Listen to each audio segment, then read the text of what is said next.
Welcome to the Prophecy Club. Our topic today is oil and the future of Israel. Now, I'm going to be talking about the two topics. So, first, I'm going to start with talking about the future of Israel. We're going to do a little dip into Bible prophecy. Then, I'm going to talk about oil, where the Bible says that massive amounts of oil will be found in Israel. No, I'm not going to, I can talk on it for 4 hours. So, won't have all that time. But I'm going to cover a little bit of some of the more interesting parts. Okay. First of all, Turkey has declared that Israel is a terrorist state and has halted all economic trade with Israel. Now, I zoomed in so we can read this a little bit better. Turkey's announced a complete halt of all economic trade relations with Israel and shuts its airspace to Israeli aircraft. Not surprised. They're a Muslim nation, and I think we can look for more Muslim nations to turn against Israel as the days progress. So it is completely severing all economic and trade relations with Israel, halting all imports, exports, banning Turkish ships from entering Israeli ports, closing Turkish airspace, a direct response to Israel's ongoing military operations in Gaza, which he described as genocide and the use of hunger as a weapon. Turkey and Israel will sooner or later end up in an armed conflict against each other. Yes, it's written in the Bible. I'm going to show you where it is. Now, I got lots to cover today, and I would love to read every word of this because I love this. I love teaching on this. But I have done whole Bible studies on all of Ezekiel 38 and 39. So if you want to know Ezekiel 38 and 39, go up and you can watch the whole thing. But essentially, here's the summarized version. So this is Armageddon. This is the time when America has fallen, about 4 months before this. This is about 4 months after the rapture. This is the day that Jesus returns on the white horse with the armies in heaven and us in tow behind him, all wearing our white wedding garments, just coming from the wedding behind us. And this is what God says. He's against the Russians. That's Meshach and Tubal. Again, I'm not explaining everything today, but he's going to put a hook in the jaw of the Russians. That hook is oil. When Leslie was shown where the oil is located in Israel, it's located in the shape of a hook, not an accident. Then he goes through and he lists Persia, Ethiopia, Libya, Gomer. Now, see that word Tagarma?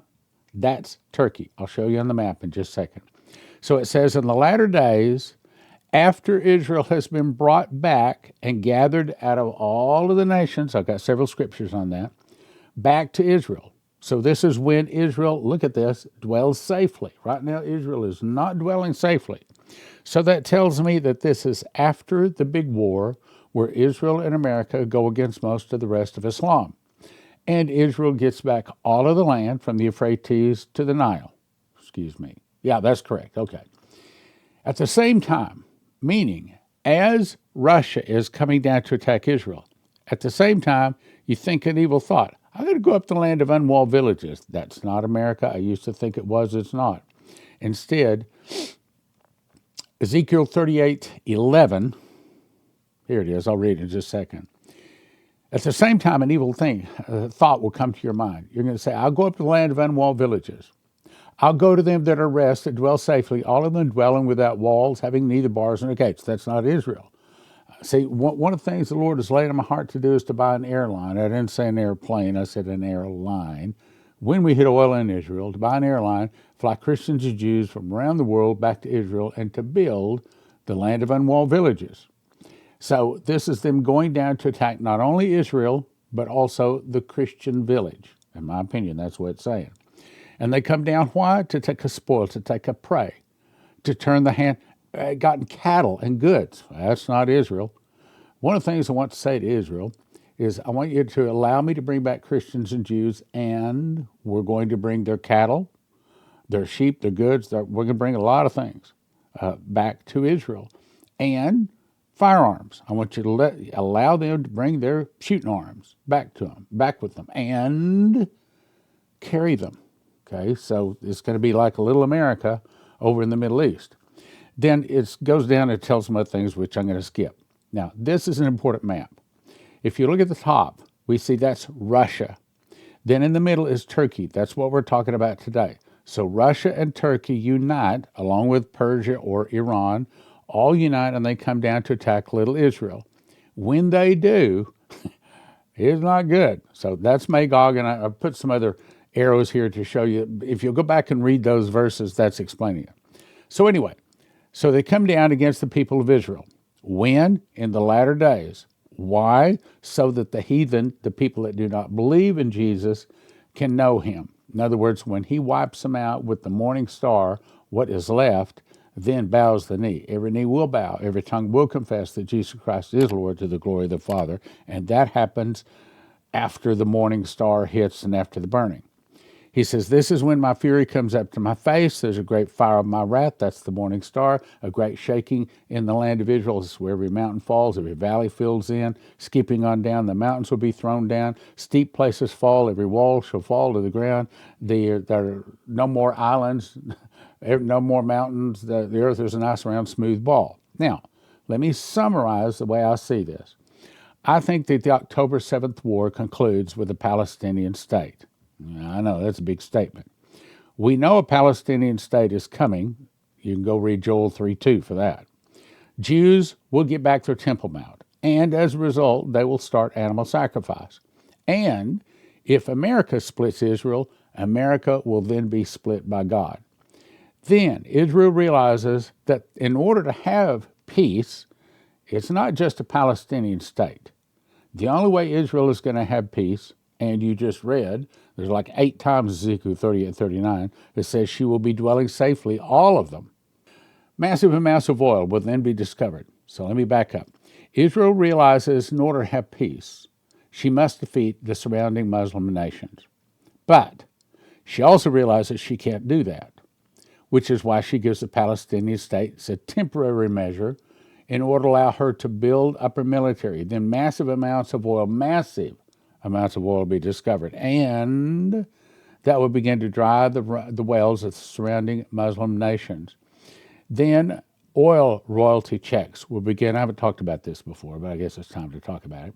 Oil royalty checks will begin to go out to Jews based upon their blood tests. The more Jewish blood they have, the larger the check. But they say only Jews actually living in Israel, not just having a house there, but you got to actually physically be dwelling in Israel. They are the ones that get the royalty checks, and those royalty checks are quite large, some of them very large. Consequently, the Jews from around the world begin to move back to Israel for the royalty checks. That makes sense, doesn't it? Now, I'm not going to read all of this either, but I just want to, these are some of the many more verses talking about Jews returning to Israel. He returns their captivity. Captivity is not in jail, it's talking about their wealth. He returns the wealth to Israel. Gathers them out all of the nations. I'll bring out of the north country, out of the coast of the earth, a great company shall return thither. They shall come weeping with supplications. In other words, they're now turning to Jesus. I brought you again, even the time that I will gather you in the middle there, and I will make you a name. Well, that doesn't happen till Israel discovers oil. I will make you a name and a praise among all the people of the earth, because the primary oil of the earth has now been given through Israel. I'll turn your captivity or your wealth back to you. I'll take you from among the heathen, gather you out of the countries, bring you into your own land, skipping. Will gather you from the nations, all the places I've driven you, will bring you to the captivity of people of Israel and Judah. You can pause and read all if you want to. I will cause them to return to the land. Now, let me go to a presentation I have not ever done. I made this probably 15 years ago, and I'm not going to show you the things you really want to know about oil in Israel.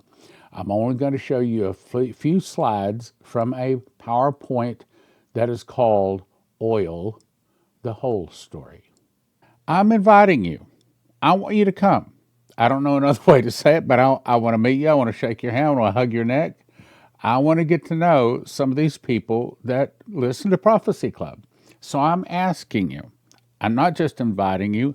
I'm asking you to come. Yes, I know it may mean an air flight, a hotel, a couple of hotels.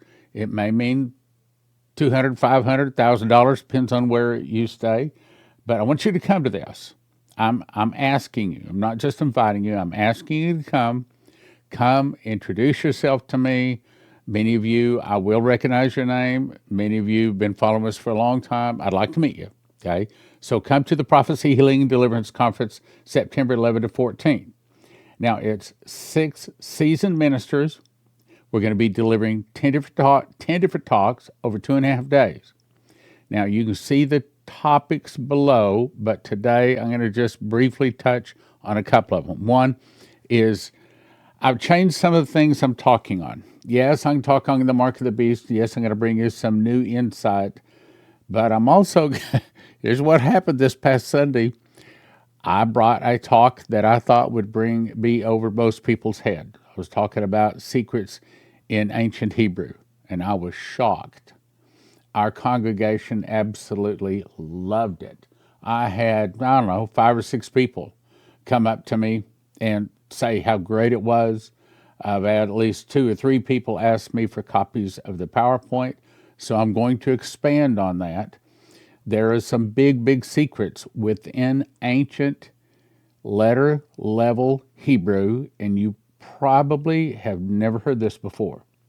I'm also going to be talking about my new book that hopefully will be coming out by the time we have this meeting. I'll hopefully have it there.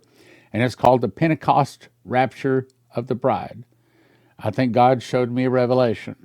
I mean, I've been I was pre-trib till 1999. Then I went total hard post-trib until he gave me a revelation. And it totally changed my perspective on the rapture.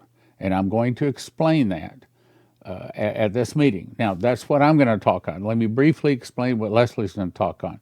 You can pause and read all of the topics, but basically, God told her she was an apostle recently, and the congregation all agreed. We bumped her up to apostle.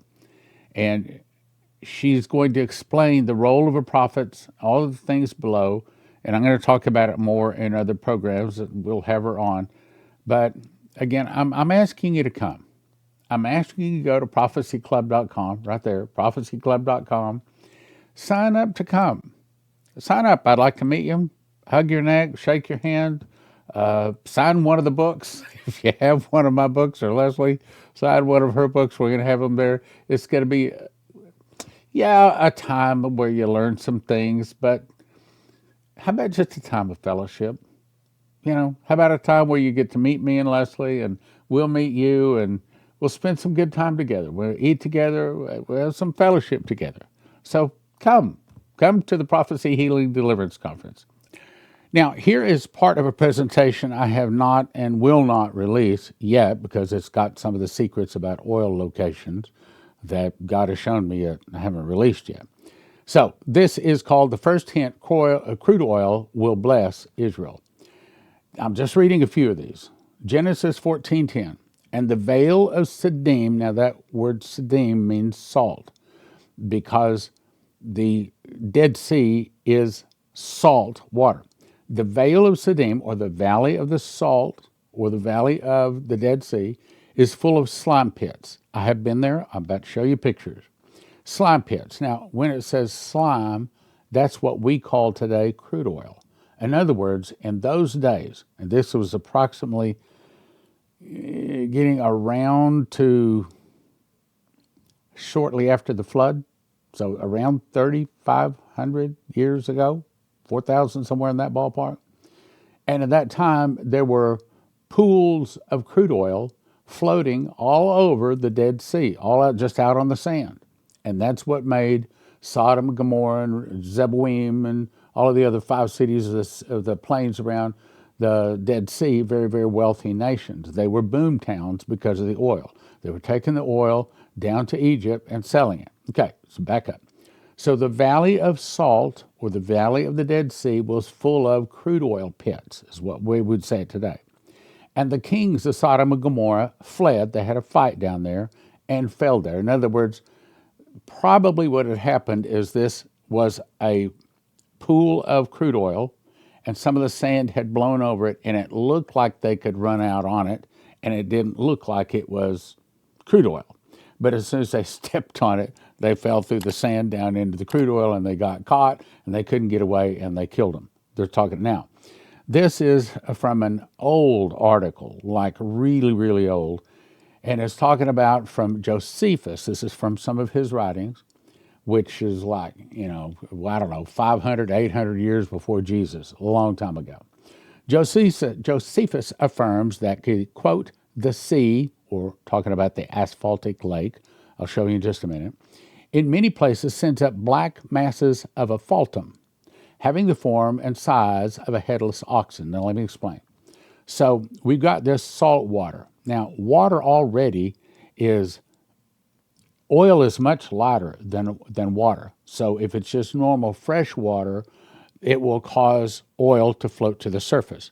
But when it's salt water, like the Dead Sea, it really, really makes it float because it's much, much heavier. I've got some Dead Sea water upstairs, and you feel like you're picking up lead. It's very, very heavy water. And by the way, it will kill you. One swig, and it will kill you dead.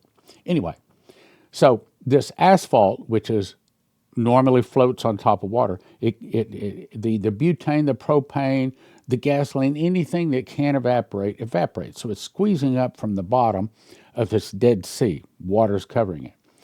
But it evaporates the things that'll evaporate, and it keeps getting to be a bigger and bigger and bigger size. What it's describing is a mass of this big chunk of tar, that we would call it today, about the size of a headless oxen, or what we would say today is about the size of a Volkswagen Beetle. Finally, the buoyancy reaches the point to where, boom, it breaks loose, it floats to the top of the Dead Sea. The rest of this is describing how they would go out on their little, here you go, the little bottom right, see, they would go out on boats, and they would pick these, what they call bulls, because they're about the size of a bull, these big chunks of tar, cut them up, take them down to Egypt and sell them. And that's how they made a lot of money from Egypt. Now, let's go on. So this Didorius Siculius, however you say that, relates that the bitumen, or the tar, chunks of tar, bitumen was thrown up in masses, covering sometimes 2 or 3 acres and having the appearance of islands. After the earthquake of 1834, a large quantity of asphaltum, or tar chunks, was cast up the southwest part of the Dead Sea. After the 1837 quake, now the whole point we're trying to make here is there's oil. There's oil all around the Dead Sea. But there has been so many holes poked down there, around there, and they haven't been able to find it. Because either they're not drilling in the right place, or they're not drilling deep enough, period. Those are the only 2 reasons they haven't found it. But the real reason is, and I can show you the verse for it, but I'm not getting into that today. But the real reason is God hasn't allowed them to find it yet. Why? Because they haven't turned to Jesus yet. In other words, it's coming. All right, let's go on. So this map here shows you Lake Asphaltus, or what we call today the Dead Sea. Now, if you look at the very top center, that is the valley what's the valley? Jordan Valley, all down through there. And it's a big crack. To the left, that moves north. To the right side, that moves down like that. It moves in a crack. Those are 2 different platelets in the earth. And this oil seeps up because that's between the plates, because oil is actually located really, really, really deep. So deep that mankind has never drilled that deep, where it's actually manufactured. It's continually manufactured. So, like 12 times, Leslie and I have taken a group of people to Israel, and this is a picture I took of us heading out to one of the oil seeps. Now, there's still oil seeping out of the ground today, and I'll show you some pictures of it. Here's a group of people. If you look to the left in the yellow, that's Bree Keaton. Some of you know Bree Keaton. There's the guy in the center and the bottom of the purple, that's me, and then off to the right, as you look at it, is Leslie. There's a group of people. I covered the sign because I don't want you to know where we are, because we are at one of the oil seeps. On the road to the oil seep at Sodoma. This is part of the people that went and saw it. Now, this is along a valley, and to the right, you can see oil seeping out of, in other words, there's still oil there today, seeping out of the rock, and it's just oozing out. Now, as it oozes out, things like propane, butane, gasoline, kerosene, anything that will evaporate. And so what it appears is like tar. That's what you see. And of course, I brought some tar home, but by the time I got it home, it had all is just this little, that much tar out of glass. It's not much. I've got some here at the house I could show you. No sense in showing you. These are better pictures. But this is the tar from that area. All is what you're looking at is oil seeping out of the edge. Here's Leslie. She's about to pick off this piece of tar that's just oozing down. It's just a drip there. Okay, and then here's a close-up of her reaching down to pull off that tar. And you can see it all leaking along there. Oil is still oozing out of there today. And there's been a lot of wells drilled around there, people trying to find the oil. They can see there's oil there. They just can't seem to hit it. But, again, as I've told you, God has given me the ability to bring forth oil or to, how do I say, suppress it. To bring it forth or suppress it. He gave me that in a dream. Here's some more. Oil oozing out. And here's a picture of me in my hat and everything. You see how the oil is oozing out. So there you go. That's plenty of proof. There's oil there. There's no question. Again, I've been there. These are oil seeps. This is down next to the Dead Sea. This is a picture of the Dead Sea in the distance. So that tells you we're right by the Dead Sea. Now, this is Leslie. She's holding a chunk of salt because the whole place is salt domes. One of the very good places to look for oil is under a salt dome. When they found the massive amounts of oil down in Beaumont, they found it under a salt dome. So this is Lot's wife. Now, what's Lot's wife? Well, it's this chunk right in the dead center it's just a chunk of salt that's broken off. But I guess the Jews are looking for anything they can to possibly get people to come and spend money in Israel. Okay, so they're very big. They make a lot of their money on tourists. So they want to show them that this is Lot's wife. Of course, it's just a chunk of salt sticking out there.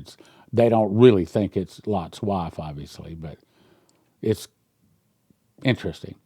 But what I do want to show you is all of this big mountain back up there, all of that mountain, that whole mountain. Matter of fact, if you look at these mountains in the distance there, many of those are mostly all salt. Here's a close-up. See, that's just salt.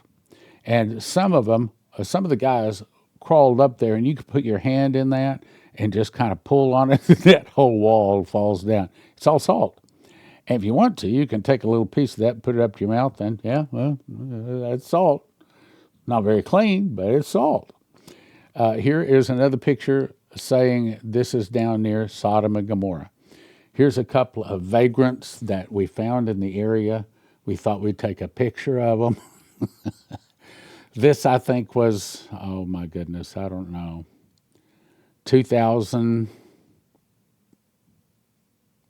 I don't know, maybe even 1997, 98, I don't know, back when I didn't have so much gray hair, as you can see, holding a recorder in my hand, which I still have to this day.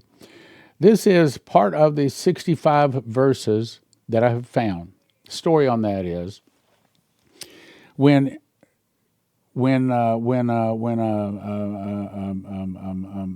Hayseed Stevens in 1982 was invited to go to Israel to meet Menachem Begin with a group of other oil men. He said while he was there, he said the Lord spoke to his heart and said the world's largest oil field is located at the southwest end of the Dead Sea. He said, Lord, if that's true, it's got to be in the Bible. So he came back and he found 17 verses that say in the last days massive amounts of oil will be found in Israel. Well, when God called me to oil in Israel, the prophecy teacher started searching. I've now found 65 verses. This is just part of them. I don't show all of them, and I don't explain a lot of them because I've found the verse. If you understand what it's saying, it tells you where the oil is located. And I found a collection of 5 other verses, if you understand what they're saying, that tells you how deep to drill. Well, that is the 2 big things you need to know, where and how deep. Because since like 1953, there's been at last check, and this is 8 or 10, 12-year-old information, but I don't know, 10 or 12 years ago I checked, at that time, there had been 503 holes drilled in Israel looking for oil, and only 7 of them at that time were producing. In other words, looking for oil in Israel is a lost cause. Why? Because God doesn't want them to find it yet. It's not until the day and the time, but that day and that time is coming. Now, hopefully I have piqued your interest today and you want to know more about it. So what you're looking at is 6 different videos that I have made talking about oil in Israel, and you can go watch all of them. I thought about pulling them down because some of them have some pretty important information about oil in Israel, because at least 2, if not 3 of them, I think all 3 of them were made before I had any idea that God's going to call me to go drill for oil in Israel. So I told my heart, I told everything, and they're still up. I decided to go ahead and leave them up there. As you can see, they're 2 hours and 40 minutes each, most of them. It's for the subscription, I think it's $20 a month or $200 a year. But it's a great deal. It's a great deal. Go check it out. WatchProphecyClub.com. WatchProphecyClub.com. So that's where I'm going to end it, because I'm not going to show you any more of this information until we've actually hit oil in Israel. So I'll send you WatchProphecyClub.com. If you want to be on the end of making money, gold and silver is preserving your money. If you want to be on the end of making money, then you might want to call prophecyclubcrypto.com, or actually go to it, or call that number at the bottom right corner. Ask them about crypto if you're in the position where you can make money. If you don't want to lose your life's savings, if you have an IRA or a 401k, the thing to do is call 800-200-GOLD. 800-200-GOLD. These folks are Christians, and they specialize in helping people not lose their life savings in the event of a stock market crash and things like that. Look, most of the 401ks, most of the IRAs are in paper, backed by paper, and as Lindsey Williams says, if it's in paper, it's worth the paper it's written on. You can lose it all. 1-800-200-GOLD. 800-200-GOLD. Hey, give them a call. Doesn't hurt, doesn't cost you anything. See if they can give you some good advice. When the suitcase nukes, I didn't say if, I said when the suitcase nukes go off, if you want your car to start, if you want your computers and your refrigerators and things like that, anything with a computer chip to work, you want to have one of these from EMPShield.com. EMPShield.com. And they have videos up there. It takes about 10 minutes to put on. It's not complicated at all. And if you use the word prophecy, promo code prophecy, you get a $50 discount, and it helps your Prophecy Club.